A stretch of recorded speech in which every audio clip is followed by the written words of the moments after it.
சென்னை எண்ணூரில் 21 ஆண்டுகளுக்கு முன்பு நடந்த கொள்ளை.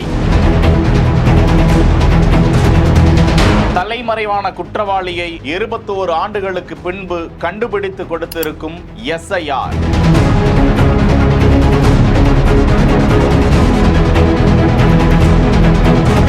தன்னை கண்டுபிடிக்கவே முடியாது என பல மாவட்டங்களிலும் சாம்பிராணி போட்டுக் கொண்டிருந்த நபரை பிடித்து கைது செய்து கொண்டு வந்த போலீஸ். கடந்த 2004ஆம் ஆண்டு மே மாதம் ஒரு கம்ப்ளைண்ட் ரிசீவ் ஆகுது. ஒரு ஆண் நபர் இறந்திருக்காரு அப்படின்னு சொல்லி இப்ப கைது செஞ்சு இங்க கூட்டு வந்திருக்கோம். சென்னை எண்ணூர் இந்திரா நகர் 3வது தெருவில் வசித்து வந்த மரியம் பீவி என்பவர் கடந்த 2004ஆம் ஆண்டு எண்ணூர் காவல் நிலையத்திற்கு பதறி அடித்துக் கொண்டு ஓடி வந்தார். தனது வீட்டில் தாஜூதீன் என்பவர் கழுத்து அறுக்கப்பட்டு கொலை செய்யப்பட்டிருப்பதாக தெரிவிக்கிறார். விரைந்து சென்று தாஜூதீன் உடலை கைப்பற்றி கொலை வழக்கு பதிவு செய்து விசாரணையை தொடங்குகின்றனர். சம்பவத்தன்று ரபீக் என்கிற ராஜேந்திரன் அவர்தான் மது அருந்திய நிலையில் தாஜூதீனுடன் பேசிக் கொண்டிருந்ததாக தெரிய வர அவர்தான் இந்த கொலையை செய்திருக்கலாம் என்ற கோணத்தில் அவரை தீவிரமாக தேடி வந்தனர். அவர் கடலூர் மாவட்டத்திற்கு சென்று விட்டதாக தகவல் கிடைக்க தனிப்படை போலீசார் தேடியும் 21 ஆண்டுகளாகியும் கண்டுபிடிக்க முடியவில்லை. தற்போது பழைய கொலை வழக்கை முக்கியமாக எடுக்க கூறிய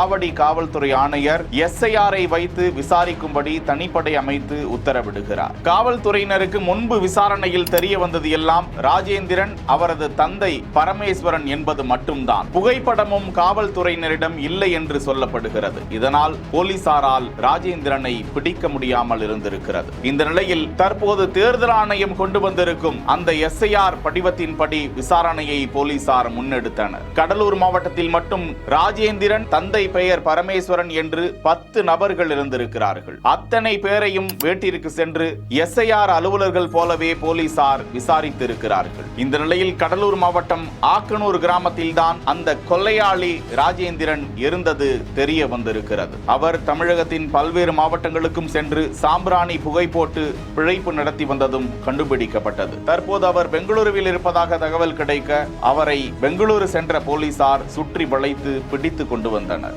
21 ஆண்டுகளுக்கு பிறகு கொலையாளியை கண்டுபிடித்து கொண்டு வந்த போலீசாருக்கு காவல்துறை அதிகாரிகள் பாராட்டுக்களை தெரிவித்துக் கொண்டனர்.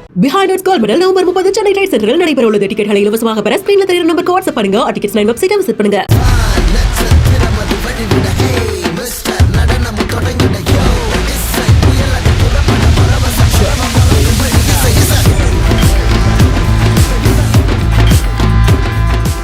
செய்திகளை வழங்குவோர் Lexco holidays, MCR pure cotton club, doctor Srivarma wellness. செய்திகளை உடனுக்குடன் தெரிந்து கொள்ள பிஹைண்ட் வுட்ஸ் நியூஸ் வாட்ஸ்அப் சேனலுடன் இணைந்திருங்கள்.